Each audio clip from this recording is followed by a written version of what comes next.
ఓం నమో భగవతే వాసుదేవయ. శ్రీ మహాభారతంలో కర్ణపర్వంలో మనం నిన్న కర్ణుడికి సారథిగా వచ్చినటువంటి శల్యుడు అనేకమైనటువంటి మాటలతోటి కర్ణుడిని తన యందు ఒక రకమైన ఉండేటటువంటి ఉత్సాహాన్ని, అంటే పాండవుల్ని చంపేస్తాను అనేటటువంటి ఉత్సాహాన్ని పోయేటట్టుగా చేసి, అతను ఆ సందర్భంలో ధైర్యాన్ని సన్నగిల్లితే యుద్ధంలో ఓడిపోయేటట్టుగా చేస్తాడు. ఆ రకంగా నేను ధర్మరాజు గారికి ఇచ్చిన మాటను చెల్లుబాటు చేసుకోగలను అని అనుకున్నాడు. అటువంటి సమయంలో తన చుట్టూరా ఉన్నటువంటి రాజులను ఉద్దేశించి కర్ణుడు ఒక విషయాన్ని చెప్పాడు. కర్ణుడు చుట్టూ ఉన్న రాజులను చూసి, నాకు 2 విషయాలు జ్ఞాపకానికి వచ్చినప్పుడు నా మనసు చాలా చిన్నబుచ్చుకుంటుంది. ఒకప్పుడు నేను బ్రహ్మాస్త్రం నేర్చుకోవాలనే ఉద్దేశంతో కష్టపడి మహేంద్ర పర్వతం మీద ఉన్న పరశురాముని కలుసుకుంటే ఆయన నన్ను చూసి, నీ కులం ఏమిటి అని అడిగాడు. సూతపుత్రుణ్ణు అంటే అస్త్రం చెప్పడేమో అన్న భయంతో బ్రాహ్మణ్ణని బొంకాను. ఆయన నన్ను శిష్యునిగా స్వీకరించాడు. ఎన్నో అస్త్రాలని, గొప్ప శస్త్రాలని నేర్పాడు. భార్గవాస్త్రాన్ని ఇచ్చి బ్రహ్మాస్త్రాన్ని కూడా బోధించాడు. దీనిని ఆపద సమయంలో మాత్రమే ప్రయోగించు తప్ప ఇష్టం వచ్చినట్టు ప్రయోగించవద్దు అని చెప్పాడు. ఒకరోజు పరశురాముడు నా ఒడిలో పడుకుని నిద్రిస్తున్న సమయంలో ఎక్కడి నుంచో ఎప్పుడూ చూడని ఒక విచిత్రమైన కీటకం వచ్చి నా తొడ కింద చేరి కొరకడం మొదలుపెట్టింది. గురువుగారికి నిద్రాభంగం అవుతుందని నేను బాధకు వచ్చి అలాగే కూర్చున్నాను. అది కొరికినప్పుడు తొడలో నుంచి రక్తస్రావమై అది ఒక మడుగు కట్టింది. ఆయన నిద్ర లేచి రక్తాన్ని చూసి, బ్రాహ్మణునికి ఇంత ఓర్పు ఉండదు, నువ్వెవరు, నిజం చెప్పమని గద్దిస్తే నేను ఆడిన అబద్ధాన్ని పరశురాముడికి తెలియజేయడానికి ఇంద్రుడే కీటక రూపంలో వచ్చి తన కుమారుడైన అర్జునుని కాపాడుతున్నాడని నాకు అనుమానం వచ్చింది. బ్రాహ్మణ్ణి కానని యథార్థంగా చెప్పగా ఆయన చాలా కోపంగా వచ్చి, నీకు బ్రహ్మాస్త్రం ఉపదేశం చేశాను, అవసరమైన సమయంలో జ్ఞాపకానికి రాకుండుగాక మరణ సమయంలో గుర్తు వస్తుందని, భార్గవాస్త్రాన్ని నీకు ఆపద సమయంలో గుర్తురాదని శాపవాకు ఇచ్చాడు. ఇంకా అస్త్రాలు ఉండి ఏమిటి ఉపయోగం అని అవన్నీ నన్ను ఏ విధంగా కాపాడతాయి? పరశురాముని శాపాన్ని తలుచుకుంటే నాకు చాలా భయం. అసలు నిజమే కదండి. పాపం కర్ణుడికి, పాండవుల పెద్దగా ఉండవలసిన కర్ణుడికి ఎన్ని ఆపదలొచ్చాయో, ఎన్ని అవమానాలు జరిగాయో అసలు నిజానికి. అది ఒక్క దుర్మార్గుడి వెంపు వెళ్ళినందువల్లే, అటువంటి ఆలోచన ఉన్నందువల్లే ఈ రకంగా జరిగింది. ఇంకోటి ఏంటంటే, ఒకప్పుడు నా ఎందుగల కొట్టగల శక్తిని పరిశీలించుకోవాలని ఈ బాణాలను వేస్తూ సాధన చేస్తున్నాను. అంటే బ్రహ్మాస్త్రము, భార్గవాస్త్రము సమయానికి జ్ఞాపకం రాకుండా చనిపోయే ముందు జ్ఞాపకం వచ్చేస్తాయి అనేటటువంటి ఒక శాపం ఒకటి. అది గురువుగారు ఇచ్చినట్టు శాపం వెంటనే తగులుతుంది కదండి. పరశురాములు ఇచ్చినటువంటి శాపం వెంటనే తగులుతుంది. ఇంకొకసారి తను ఎంతలా గురిపెట్టి కొట్టగలడు అనేటటువంటి శక్తిని పరిశీలించుకుంటుంటే, ఒకనాడు నేను వేసిన బాణం అనుకోకుండా అటుగా వచ్చిన ఒక బ్రాహ్మణుని హోమధేనువుకి చెందిన ఆవు దూడకు తగిలి వెంటనే మరణించింది. నా హోమధేనువు దూడను నిష్కారణంగా చంపేశావు, నేను నిన్ను శపిస్తున్నానని ఒక భయంకరమైన శాపం ఇచ్చాడు. నువ్వు చాలా ఉత్సాహంతో ప్రాణాలు పోతాయేమో అన్న విపత్కర పరిస్థితుల్లో యుద్ధం చేస్తున్నప్పుడు నీ రథచక్రం భూమిలోకి కుంగిపోతుంది. ఎంత ప్రయత్నించినా నీ రథచక్రం పైకి లేవదు. నువ్వు ఎవరిని చంపాలని ఇంత కష్టపడి సాధన చేస్తున్నావో అతని చేతిలో నువ్వు చచ్చిపోతావని శాపం ఇచ్చాడు. నేను ఆ బ్రాహ్మణుని ప్రార్థించాను, ఓ బ్రాహ్మణుడా, నీకు 1000 ఆవులనిస్తాను, 100 రథాలనిస్తాను, 700 ఏనుగులనిస్తాను, నిన్ను సేవించడానికి కావలసినంత మందిని ఏర్పాటు చేస్తాను, నువ్వు ఇచ్చిన శాపాన్ని ఉపసంహరించుకోమని కోరాను. దేనికి ఆ బ్రాహ్మణుడు అంగీకరించలేదు. ఆయన వెళ్ళిపోతూ వెనకకి తిరిగి చూసి, నీ పరలోక ప్రాప్తికి నేను ఇచ్చిన శాపాలు అడ్డురాదు, ఇప్పుడు ఇచ్చిన శాపం అనుభవించవలసిందే అన్నాడు. ఈ విషయాలు జ్ఞాపకానికి వచ్చి నా మనసు బలహీనపడిందని కర్ణుడు రాజులతో చెప్తున్నాడు. శల్యుడు కూడా విని, మాట్లాడకూడని మాటలు మాట్లాడి ఏ బలహీనతలు ఆ సమయంలో జ్ఞాపకం రావాలో అవి వచ్చేటట్టుగా చేయడంలో తాను కృతకృత్యుడైనందుకు ధర్మరాజు గారికి ఇచ్చిన మాట నిలబెట్టుకున్నానని సంతోషించాడు. కర్ణుడు, ఇప్పుడు నాకు బ్రహ్మాస్త్రం జ్ఞాపకానికి వస్తున్నది, రథాన్ని అర్జున వైపు మళ్లించండి అన్నాడు. యుద్ధం ఘోరంగా ప్రారంభమైంది. శల్యుడు కర్ణుడు ఉద్దేశించి అన్నాడు, యుద్ధం ప్రారంభం అయ్యే ముందు భీష్మాచార్యుల వారు సైన్యంలో ఎవరెవరు ఎంత గొప్పవాళ్ళో చెబుతూ నిన్ను అర్ధరథుడవని నిర్ణయించారు. ఓ కర్ణుడా, నువ్వు పెద్ద బలవంతుడు కాదన్నది గుర్తుపెట్టుకుని యుద్ధం చేయి అన్నాడు. మద్రదేశంలోని వారిని కర్ణుడు నింద చేసినందుకు ప్రతిగా కర్ణుని నింద చేస్తూ అంగదేశంలో ఉండేవారు ఆత్మబంధువులను కూడా విడిచిపెడతారు. కులస్త్రీలను వెనకాడక డబ్బు కోసం అమ్ముకుంటారు. అటువంటి అంగదేశానికి రాజైన నీకు ఇతరుల దోషాన్ని ఎంచే అధికారం ఎక్కడుంది? మంచి చెడు ఉన్న అన్ని చోట్ల ఉంటాయి. మంచిని విడిచిపెట్టి చెడుని గురించి మాట్లాడడం మంచిది కాదు. అధములైన వారు ఇతరుల దోషాలను గురించి మాట్లాడతారు తప్పితే గుణాలను గురించి మాట్లాడరు. నువ్వు అటువంటి వాడివని అదిగో చూడు, నక్కలరుస్తున్నాయి, పెనుగాలులు వీస్తున్నాయి, కాకులు వికారమైన ధ్వనులు చేస్తున్నాయి. నువ్వు పట్టుకున్న ధనస్సు, రథం పైన ధ్వజము చూడు, అవి వణుకుతున్నాయి. ఈరోజు ఘోరమైన యుద్ధం జరుగుతుందనడానికి ఇంతకన్నా ఉదాహరణ అక్కర్లేదు. పాండవులు ధర్మనందులు. వాళ్ళు విశేషమైన ధర్మానుష్ఠాన తత్పరులు. ప్రత్యేకించి ధర్మరాజు సాక్షాత్తుగా ధర్మస్వరూపం. ధర్మం ఎక్కడ ఉంటుందో అక్కడ భగవంతుడు ఉంటాడు. కృష్ణుడు ఉన్నాడు కాబట్టి ఆ పక్షం ఓటం చెందిదని కర్ణుణ్ణి ఎంతో నిరుత్సాహపరచాలో అంతలా నిరుత్సాహపరిచేశాడు. యుద్ధం ప్రారంభం అవగానే కౌరవుల వైపు నుంచి అశ్వత్థామ ఆయుధాన్ని విడిచిపెట్టిన ద్రోణాచార్యులు వారిని జుట్టు పట్టుకుని కంఠాన్ని ఉగ్గడించిన దృష్టద్యుమ్ముని చంపితే తప్ప నా కవచం విప్పనని ప్రతిజ్ఞ చేశాడు. యుద్ధం జరుగుతూనే ఉంది. ఒకళ్ళనొకళ్ళు ఎదుర్కొంటూనే ఉన్నారు. కర్ణుడు ధర్మరాజుని ఎదుర్కొన్నాడు. ధర్మరాజు యుద్ధం చేయలేక వెళ్ళిపోవాలని ప్రయత్నం చేస్తున్న సమయంలో కర్ణుడు వెంబడించి వచ్చి ధర్మరాజును పట్టుకుని కుంతీదేవికి పాండవులలో అర్జునుడి తప్ప మిగిలిన వాళ్ళు ఎవరు దొరికినా నేను చంపనని ఇచ్చిన మాట జ్ఞాపకానికి వచ్చి ధర్మరాజుని చంపకూడదని ఆయన వంక చూసి చాలా బాధపడవలసినటువంటి మాటలు మాట్లాడాడు. నువ్వు క్షత్రియ కులంలో పుట్టావు. ఏది ధర్మం ఏది అధర్మం అన్న విషయం నీకు స్పష్టంగా తెలుసు. యుద్ధంలో నా చేతిలో ఓడిపోయి ప్రాణాలు దక్కించుకోవడానికి వెనకకు తిరిగి పారిపోతున్నావు. అలా పారిపోవచ్చా? ప్రాణం పోతే పోయిందని ఎదురు తిరిగి యుద్ధం చేయాలి. నీ బుద్ధి ఎటువంటిదో దీనిని బట్టి అర్థమవుతోంది. నీకు రాజులు పాటించవలసిన నీతి తెలియదు. నీకు బ్రాహ్మణుల ఆచారము, యజ్ఞయాగాలు చేయడం, వేదాధ్యయనం చేయడం బాగా తెలుసు. యుద్ధం చేయడానికి నువ్వు పనికిరావు. ఎవరితో పడితే వారితో యుద్ధం చేయడానికి ముందుకు వస్తే ఆపదల పాలవుతావు. నాతో యుద్ధం చేయడానికి నువ్వు రావడం ఏమిటి? యుద్ధభూమిని విడిచిపెట్టి ఇంటికి వెళ్ళు. క్షేమంగా ఉండాలనుకుంటే కృష్ణార్జునులు ఎక్కడ ఉన్నారో చూసి వాళ్ళ దగ్గరికి వెళ్ళు అన్నాడు కర్ణుడు. కర్ణుడు విడిచిన బాణాలు శరీరం అంతా దిగిపోతే ధర్మరాజు మానసికంగా, శారీరకంగా చాలా ఖేదాన్ని పొంది తన శిబిరానికి వెళ్ళిపోయాడు. అంతే కదండి, అనకూడని మాటలు అనేసరికి కొంచెం అవమానంగానే అనిపిస్తుంది. కర్ణుడు ఇప్పుడు భీముడితో యుద్ధానికి వచ్చాడు.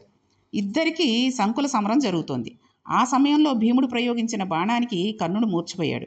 అదే అదననుకుని భీముడు కర్ణుని రథం మీదకు దూకి కపటజ్యూత సమయంలో కర్ణుడు మాట్లాడిన మాటలు జ్ఞాపకానికి వచ్చి కర్ణుని నాలుక కోసేస్తానని కత్తిని తీసి కొయ్యబోతుంటే శల్యుడు చూసి, కర్ణుడు చచ్చిపోలేదు, ఇప్పుడు నువ్వు నాలుక కోసేస్తే నిజంగా చచ్చిపోతాడు. ఇతన్ని చంపుతానని అర్జునుడు ప్రతిజ్ఞ చేసి ఉన్నాడు. నువ్వు కర్ణుని చంపేస్తే తన ప్రతిజ్ఞ నెరవేర్చుకోలేకపోయానన్న కారణంతో అర్జునుడు చనిపోతాడు. కాబట్టి నువ్వు ఇతని జోలికి వెళ్ళకు అంటే, శల్యుడా, నువ్వు చాలా మంచి మాట చెప్పావు. ఈ మాట చెప్పి ఉండకపోతే ఆవేశంలో నాలుక కోసేసేవాడిని. కర్ణుడు చచ్చిపోతే ప్రతిజ్ఞ నెరవేర్చుకోలేకపోయానని అర్జునుడు మరణించేవాడు. తర్వాత ధర్మరాజు మరణిస్తాడు. ఆ తర్వాత ఈ యుద్ధం చేసి ప్రయోజనం ఏముంటుంది? చాలా పెద్ద ఉపద్రవాన్ని తప్పించావని తన రథాన్ని మరలించుకుని భీముడు వెళ్ళిపోయాడు. కర్ణుడు మూర్ఛ నుంచి లేచి యుద్ధం చేయడం ప్రారంభం చేశాడు. ప్రళయకాలం సమీపించిందా అన్నంత ఘోరమైన యుద్ధం జరుగుతోంది. 5 పాంచాలను కర్ణుడు వధించాడు. భీముడు కర్ణుని కుమారుడు సత్యసేనుడనేవాడిని, శృతవర్మ, వికటుని, నంద ఉపనందనుల్ని, కౌరవ కుమారుల్ని, మొత్తంగా 550 మంది వీరుల్ని చంపేశాడు. త్రిగర్తలతో యుద్ధం చేస్తున్న అర్జునుడు మూర్ఛపోయేటట్టుగా సుశర్మ తీవ్రమైన బాణాలను ప్రయోగించాడు. అర్జునుడు లేచి ఇంద్రాస్త్రాన్ని ప్రయోగిస్తే 10,000 మంది త్రిగర్తలు మరణించారు. కృపాచార్యుడు సుకేతుడనే పాంచాల కుమారుని సంహరించాడు. అర్జునుడు వేసిన సర్పాస్త్రం వైరివీరుల పాదాలను చుట్టేస్తే వాళ్ళు కదలలేకపోతున్నారు. సుశర్మ గారుడాస్త్రాన్ని ప్రయోగించి వారందరినీ సర్పబంధాల నుంచి విప్పేశాడు. సంజయుడు ఈ విషయాన్ని ధృతరాష్ట్రుడితో చెబుతూ పెద్ద గాలి వీచినప్పుడు ధూళికణములు లేచినటువంటి విధంగా సంసప్తకుల మీద అర్జునుడు బాణాలు వేశాడని చెప్పాడు. కృష్ణుడు చాతుర్యంతో సారథ్యం చేస్తుంటే తెల్లని గుర్రాలను పూంచిన రథం అద్భుతంగా వెళుతూ ఉండగా అర్జునుడు అంత గొప్పగా యుద్ధం చేస్తూ బాణపరంపర విడిచిపెడుతూ ఉంటే చూడడానికి ఒక జంట కన్నులు సరిపోవు అన్నట్టుందిట. 10,000 జంటల కన్నులు ఉంటే చూడడం సాధ్యమవుతుందేమో అని కూడా అనిపిస్తోందిట. నాబోటి వాళ్ళు సంతోషించడం ఏముంది మహారాజా? ఆ రోజు అర్జునుడు చేస్తున్న యుద్ధం ప్రయోగించిన బాణపరంపర చూసి అక్కడ యుద్ధం చేస్తున్న కౌరవులు, పాండవులే కాక దేవతలు కూడా ఆశ్చర్యపోయి దుందుబులు మ్రోగించి పుష్పవృష్టి కురిపించారు అని సంజయుడు ధృతరాష్ట్రుడితోటి చెప్తున్నాడు. ఓడిపోయిన ధర్మరాజు కర్ణుని మాటలకు మానసికంగా, అతను వేసిన బాణాలకు శరీరంలో గుచ్చుకుని శారీరకంగా బాధపడుతున్నాడు. ఆ పరాభవాన్ని తట్టుకోలేక శిబిరానికి వెళ్ళి పడుకుని ఒంట్లో గుచ్చుకున్న బాణాలను తీయించుకుంటూ బాధపడుతున్నాడు. అక్కడికి నకుల సహదేవులు వచ్చారు. వాళ్ళని భీముడు యుద్ధం చేస్తున్న దగ్గరకు వెళ్ళమని పంపించాడు. కర్ణుడు భార్గవాస్త్రాన్ని ప్రయోగించాడు. ఆ ప్రభావం చేత పాండవ వీరుల సైన్యంలో అల్లకల్లోలం చెలరేగింది. రథాలు నుగ్గైపోతున్నాయి, ఏనుగులు కుప్పలుగా నేల మీద పడిపోతున్నాయి, గుర్రాలు పీనుగులు పెంటలై పడిపోతున్నాయి, నెత్తుటి మడుగులలో శవాలు తేలుతున్నాయి. సైన్యం అంతా పిండి పిండి అయిపోయిన పరిస్థితుల్లో సైన్యం అనింది, ఓ కృష్ణార్జునులారా రండి, మేము యుద్ధం తట్టుకోలేకపోతున్నాం, వచ్చి మమ్మల్ని కాపాడండి అంటుంటే అర్జునుడు కృష్ణుడి వంక చూసి, ఇవాళ కర్ణుడు చేసే యుద్ధం పరమ భయంకరంగా ఉంది. ఈ సమయంలో మనం మధ్యలో ప్రవేశిస్తే అదే ఉత్సాహంతో మన మీదకు వస్తే మనం ఓడిపోయినా ఓడిపోవచ్చు. కృష్ణ, మన రథాన్ని మిట్ట మధ్యాహ్న సూర్యుని వలె వెలిగిపోతున్న కర్ణుని దగ్గరికి తీసుకుని వెళ్ళొద్దు. బతికి ఉంటే సుఖాలను చూడవచ్చు. ఇంకొక వైపుకు మళ్లించు అని మరొక వైపుకు మరలింపచేశాడు. ఎక్కడా యుద్ధభూమిలో ధర్మరాజు ఎందుకు కనబడట్లేదు? అర్జునుని మనసులో ఈ ఆలోచన మెదిలింది. అశ్వత్థామతో పోరాడుతున్న సమయంలో ధర్మరాజు కర్ణుడితో యుద్ధం చేశాడు. అప్పుడు ఏమైనా జరగరానిది కానీ జరిగిందా? ఏమైందో అన్న ఆతృతతో పొంది భీముని దగ్గరికి వెళ్ళి అడిగాడు. నేను కౌరవసేనతో యుద్ధం చేస్తుండగా ధర్మరాజు కర్ణుడితో యుద్ధం చేశాడు. అతడు అన్నగారి మీద అనేక బాణాలను ప్రయోగించాడు. డస్సిపోయిన ధర్మరాజు యుద్ధరంగాన్ని విడిచి వెళ్ళిపోయాడు. ఎక్కడా కనబడటం లేదు. అర్జున, ఏమైందో విషయం నువ్వు కనుక్కో. కృష్ణుడు మన పక్కన ఉండగా ఇంకొకలా జరిగే అవకాశం లేదు. కృష్ణార్జునులు ధర్మరాజు శిబిరంలోకి వెళ్ళి పడుకున్న ఆయన పాదాలకు నమస్కరించారు. ఎందుకు? ఆయన ఎక్కడున్నాడో తెలుసుకుని వెళ్ళి, ఆయన పెద్దవాడు కాబట్టి వాళ్ళకి నమస్కరించారు. అకస్మాత్తుగా యుద్ధం మధ్యలో వాళ్ళు రావడం చూసి కర్ణుడు నా మీద ఇన్ని బాణాలు ప్రయోగించి అనరాని మాటలు అన్నాడని కోపం వచ్చి కర్ణుని సంహరించి ఆ శుభవార్త చెప్పడానికి వచ్చారని ధర్మరాజు ఆనందపడిపోయి లేచి సంతోషంతో దేవతలైనా పగబట్టి పరశురాముడికి శిష్యుడై ఎన్నో అస్త్రాలను సంపాదించిన కర్ణుని జయించగలిగారా? ఇవాళ అగ్నిహోత్రంతో సమానంగా వెలిగిపోతూ యుద్ధం చేశాడు. వాయు సమానుడైన భీముడు అతనితో యుద్ధం చేస్తున్నాడు. అతనితో యుద్ధం చేయడం సామాన్యమా? యుద్ధం చేస్తున్నప్పుడు ఆట ఆడుకున్నట్టుగా ఉన్నది తప్పితే కష్టపడుతున్నట్టు కనబడట్లేదు. ధైర్యము గుణముల విషయంలో చెప్పవలసిన వస్తే కర్ణుడు తక్కువవాడు కాదు. అటువంటి శక్తిమంతుని యుద్ధంలో తుదముట్టించి ఒక్క గాయం కూడా కాకుండా మీరిద్దరూ తిరిగి వచ్చారంటే చాలా గొప్ప విషయం. ఇవాళ అతను సాత్యకని ఉపపాండవుల్ని మమ్మల్ని అందరినీ ఎంతో బాధపెట్టాడు. నా రథాన్ని విరక్కొట్టాడు. మాట్లాడకూడని మాటలు మాట్లాడాడు. నేను భయభ్రాంతుని అయిపోయాను. అతని పటాటోపాలని ఎలా ఓర్చుకోవాలని 13 సంవత్సరాలు నేను కడుపు నిండా తిన్నది లేదు, కంటి నిండా నిద్రపోయింది లేదు. అరణ్య అజ్ఞాతవాస సమయాలలో కర్ణుని గురించి అంత బంక పెట్టుకుని ఉండేవాడిని. ఎప్పుడూ కళ్ళ ముందు అతని ఆకారమే కనబడుతూ ఉండేది. కర్ణుడు నన్ను అవమానం చేసి ప్రాణాలతో తిరిగి పొమ్మని విడిచిపెట్టాడు. అటువంటి వాడిని నువ్వు ఎలా చంపగలిగావు? నాకు చాలా ఆశ్చర్యంగా ఉంది. ఇది చిన్న విషయం కాదు. అతను ద్రౌపదీదేవి విషయంలో ఎటువంటి కారుకూతలు కూశాడో అవి జ్ఞాపకానికి వచ్చినప్పుడల్లా బాణాల చేత చేయబడ్డ పుండు గోటితో గీరితే ఎలా ఉంటుందో మనసులో అటువంటి బాధ కలుగుతూ ఉంటుంది. అహంకారంతో ఉన్న ఆ కర్ణుని నువ్వు బాణం ప్రయోగించి పడగొట్టినప్పుడు ఆ కన్నీటి వరదలో బంధువులందరూ తేలియాడుతూ ఏడుస్తున్నప్పుడు ఎంతో అద్భుతంగా ఉండి ఉంటుంది కదా. విజయ అంటే అర్జునుడు, ఇక్కడ విజయుడు అని కూడా పేరుంది కదండి ఆయనకి. నువ్వు కర్ణుని అలా చంపావని ఆలోచిస్తుంటే ఎంత గొప్పగానో అనిపిస్తోంది. నువ్వు వేసిన బాణాలకి కర్ణుని కంఠం తెగి తల పక్కకు ఉరిగిపోయి రథం మీద నుంచి నేల మీద పడిపోయినప్పుడు నీ యుద్ధం అద్భుతంగా ఉండి ఉంటుంది. చెబుతూ ఊరికే దండకంగా పొగిడేస్తున్నాడు ధర్మరాజు గారు. ధర్మరాజు గారి పొగడ్తలను విని అన్నగారు మనం కర్ణుని చంపి వచ్చామనుకుంటున్నాడని ఆపి అర్జునుడు, నేను సంసప్తకులతో యుద్ధంలో ఉన్నాను. అక్కడి నుంచి మీరు చేస్తున్న యుద్ధాన్ని గమనించి నన్ను చుట్టుముట్టిన వారందరినీ అణిచివేసి బయలుదేరి అశ్వత్థామ మీదకు యుద్ధానికి వెళ్ళాను. అశ్వత్థామ యుద్ధభూమి నుంచి తొలగిపోయాడు. మీరు యుద్ధభూమిలో ఎక్కడా కనబడలేదని అనుమానంతో భీముని అడిగితే జరిగిన విషయం చెప్పాడు. మిమ్మల్ని పలకరిద్దామని వచ్చాం. నిజానికి కర్ణుని సంహరించి రాలేదు. ఇప్పుడు మిమ్మల్ని చూశాక నా మనసు సంతోషంగా ఉంది. మీరు ఆరోగ్య ఇస్తే యుద్ధభూమికి వెళ్ళి పంతము చెల్లేటట్టుగా కర్ణుడి శిరస్సు ఖండించి వేస్తానని అంటూ ప్రతిజ్ఞ చేసినంత పెద్ద మాట మాట్లాడాడు. అన్నయ్య, ఇప్పుడే నేను కర్ణుని మీద యుద్ధానికి వెళ్ళి అతన్ని తెగటారుస్తాను. నేను అలా యుద్ధంలో కర్ణుని చంపి నీ మనసుకు శాంతి కల్పించకపోతే బ్రాహ్మణుడు వచ్చి ఏదైనా అడిగితే రేపు ఇస్తా మాపు ఇస్తా అని తప్పించుకుని తిప్పుకుని ఇవ్వని వాడు పొందే పాపాన్ని నేను పొందుతాను. అన్నయ్య, నేను నా ప్రతిజ్ఞ తప్పను. కర్ణుణ్ణి సంహరిస్తాను. మీరు అనుజ్ఞ ఇవ్వండి అనగానే కర్ణుణ్ణి చంపకుండా ఇక్కడికి నన్ను పరామర్శించడానికి వచ్చాడన్న మాట ధర్మరాజుకి చాలా బాధ కలిగి చాలా ఆగ్రహాన్ని పొంది, యుద్ధానికి వెళ్ళిన తర్వాత పొందితే కలత పొందాలి, లేకపోతే వైదొలిగిపోవాలి. రెండూ కాకుండా యుద్ధరంగాన్ని విడిచిపెట్టి వచ్చినవాడు ఇలాగే చులకనైపోతాడు. కర్ణుని చేతిలో నేను ఓడిపోయానని అనుకోవడం ఎందుకు? భీముడు, నువ్వు, నకుల సహదేవులు కూడా ఓడిపోయారు. మనతో కలిసి ఉన్నందుకు కృష్ణుడు కూడా ఓడిపోయాడు. ఇంకా మనం ఎందుకు వెళ్ళాలి? యుద్ధానికి ఎందుకు వెళ్ళాలి? నువ్వు వెళ్ళకు, మిగిలిన వాళ్ళను కూడా పిలు. 5గురు అరణ్యానికి వెళ్ళిపోదాం. హాయిగా తపస్సు చేసుకుంటూ కాయా పండు తింటూ బతుకుదాం. పెద్ద పెద్ద మాటలు మాట్లాడడం మానేసి దుర్యోధను దగ్గరికి వెళ్ళి బుద్ధి కట్టి తిని కర్ణుడితో యుద్ధానికి వచ్చామని, మమ్మల్ని ఏమీ చేయకమని చెప్పి ఆ దుర్యోధనుడు ఏ పని చెప్తే ఆ పని చేసుకుని బతికేద్దాం. ఓ అర్జున, దైత్వవనంలో ఉన్నప్పుడు ఆకాశం వచ్చిన ప్రతిసారి కర్ణుని చంపేస్తాను అంటూ ఉండేవాడివి. అవకాశం వచ్చినప్పుడల్లా ప్రతిసారి కర్ణుని చంపేస్తాను అంటూ ఉంటే నీ మాట నిజమని నమ్మి నువ్వు ఉన్నావని యుద్ధానికి వచ్చేశాను. ఆనాడు నేను కర్ణుడితో యుద్ధం చేయలేనని చెప్పి ఉండవలసింది. నేను ఈ యుద్ధానికి వచ్చి ఉండేవాడిని కాదు. అసక్తుడు భూమిని పరిపాలించాలని కోరుకోకూడదు. నేను కర్ణుని చంపేస్తానని ప్రతిజ్ఞలు చేసి ఇక్కడికి వచ్చాక ఏమీ చేయలేక వెనకకు తిరిగి వచ్చావు. నన్ను ఇన్ని బాణాలతో కొట్టాడు. భగవాని ముందు నన్ను పైకి ఎత్తి నేలకేసి కొట్టినట్టు ఉంది. ఎందుకు ఇటువంటి పని చేశావు? నువ్వు అశరీరవాణి తపస్సంపన్నుడివి అవుతావని, నువ్వు చాలా గొప్పవాడివి అవుతావని, యుద్ధంలో వెనకకు తిరగవని, కౌరవులను గెలుస్తావని, మహాపుణ్యాత్ముడివని చెప్పింది ఆనాడు. అశరీరవాణి చెప్పిన మాట కన్నా దుర్యోధను చెప్పిన మాట సత్యం. మీరు కర్ణునితో యుద్ధం చేయలేరని ఎప్పుడో చెప్పాడు. నిష్కారణంగా అతనితో వైరం కొని తెచ్చుకున్నారు. కర్ణుడితో యుద్ధం అంటే నువ్వు ఇంత వెనకాడతావని నాకు తెలియదు. నమ్మకుండా నేను యుద్ధానికి వచ్చాను. ఒకటా రెండా? ఎన్ని దివ్యమైన పరికరాలు ఉన్నాయి. ఎందుకు నీకు ఆ సంపద? ఓ అర్జున, దేనికి నీకు దేవతలు ఇచ్చిన దివ్యమైన సంపద? దేవతలు నీకు గొప్ప గుర్రాలను గల రథం ఇచ్చారు. సాక్షాత్తుగా హనుమ పతాకంలో ఉన్నారు. ఇన్ని దైవీ సంపదలు ఉన్నాయి. తాటి చెట్టంత గాంధీవం చేతిలో పట్టుకుంటావు. సాక్షాత్తుగా శ్రీకృష్ణ పరమాత్మ రథం నడుపుతున్నాడు. ఇన్ని ఉండగా కర్ణుని ఓడించలేక వచ్చేసావా? యుద్ధమే జరిగితే కర్ణుని మీరు ఎదుర్కోలేరని దుర్యోధనుడు చెప్పిన మాట నిజమవుతోంది. నా బేలతనంతో నిన్ను నమ్మి యుద్ధానికి వచ్చాను. నన్ను నమ్మి పాంచాల, పాండ్య, మత్స్యరాజులందరూ యుద్ధానికి వచ్చారు. వచ్చి అందరూ మట్టి గరిచారు. ఇవన్నీ నువ్వు చేసిన ప్రతిజ్ఞల వల్ల కదా. కర్ణుని జయించడం అసాధ్యమైపోయింది. కౌరవ వీరులందరూ చూస్తూ ఉండగా కర్ణుని చేత అవమానింపబడి ఇంకా ప్రాణాలతో ఉండడం వలన ఏమిటి ప్రయోజనం? భీముడు ఉన్నాడు కాబట్టి చావు తప్పి బయటికి వచ్చాను.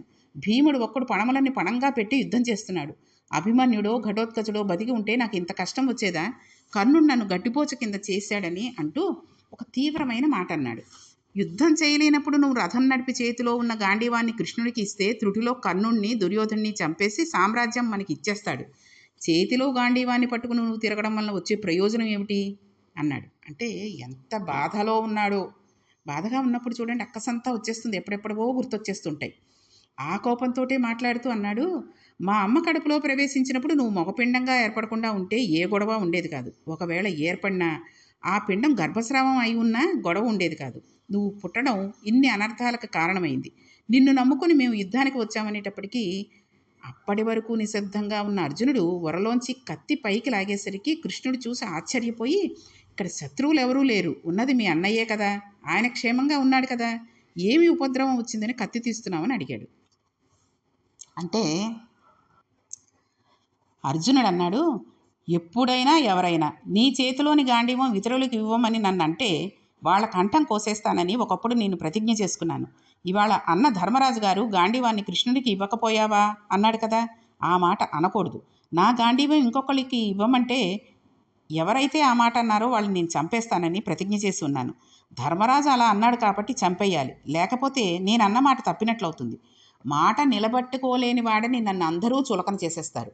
నాకు అసత్య దోషం రాకుండా నివారించుకోవాలంటే అన్నన్ను చంపేయడం తప్ప వేరు మార్గం లేదు. ఇటువంటి సమయంలో లోక వ్యవహారంలో దక్షత కలిగిన వాడు కాబట్టి నేనేం చేయాలో నువ్వే చెప్పు కృష్ణ అని చెప్పి కృష్ణ పరమాత్మని వేడుకున్నాడు. ఆ సందర్భంగా అంటే ధర్మరాజు గారు ఎంత కోపంలో, ఎంత ఆవేశంతో, ఎంత బాధలో, ఇవన్నీ కూడా ఆయనకి, ఎందుకంటే కర్ణుడి చేతిలో అన్ని మాటలు పడ్డాను అన్న విషయంలో కోపం వచ్చి ఆ అక్కసంతా అర్జునుడి మీద చూపించుకున్నాడు. ఆ మాటలో అనకూడని ఒక మాటను కూడా అనేశాడు. ఆ మాటలకి కోపం తెచ్చుకున్నటువంటి అర్జునుడు తన గాంధీవాన్ని ఇంకొకరికి ఇవ్వమని అనేసరికి తను చేసిన ప్రతిజ్ఞ గుర్తొచ్చి ధర్మరాజు గారి పీక కోసేస్తాను అన్నాడు. అంటే ఎంత తప్పుడు మాటలు మాట్లాడుతున్నాడో చూడండి అసలు. నిజానికి అంటే ఎక్కడెక్కడో ఎవరెవరినో చంపవలసిన వాళ్ళు ఇంట్లోనే ఒకళ్ళనొకళ్ళు చంపుకునే పరిస్థితికి వచ్చేస్తుంది ఈ యుద్ధం వలన. అంటే బాధ వల్ల అక్కసుతోటి ఎవరిని ఎటువంటి మాటలు అనకూడదో అటువంటి మాటలు ఇంట్లోనే అన్నదమ్ములే అనేసుకుంటున్నారు. కాబట్టి ఇటువంటి పరిస్థితుల్లో నేను మా అన్నగారైన ధర్మరాజు గారిని చంపకుండా ఉంటే నేను అసత్యం పలికిన వాడిని అవుతాను. కాబట్టి ఏ రకంగా నేను చేస్తే మంచిదో నువ్వే చెప్పు కృష్ణ అని చెప్పి కృష్ణ పరమాత్మని వేడుకున్నాడు. దానికి కృష్ణ పరమాత్మ ఏ విధమైన సమాధానం చెప్పాడు? ధర్మరాజు గారిని తన మాట నిలబెట్టుకోవడానికి ఆ కత్తితోటి తన ధర్మరాజు గారి గొంతును కోసేశాడా, లేక వేరే ఏదైనా ప్రాయశ్చిత్తం చేసుకున్నాడా అనేటటువంటి విషయాన్ని మనం రేపటి పారాయణాన్ని కొనసాగిస్తూ తెలుసుకుందాం. ఓం నమో భగవతే వాసుదేవాయ.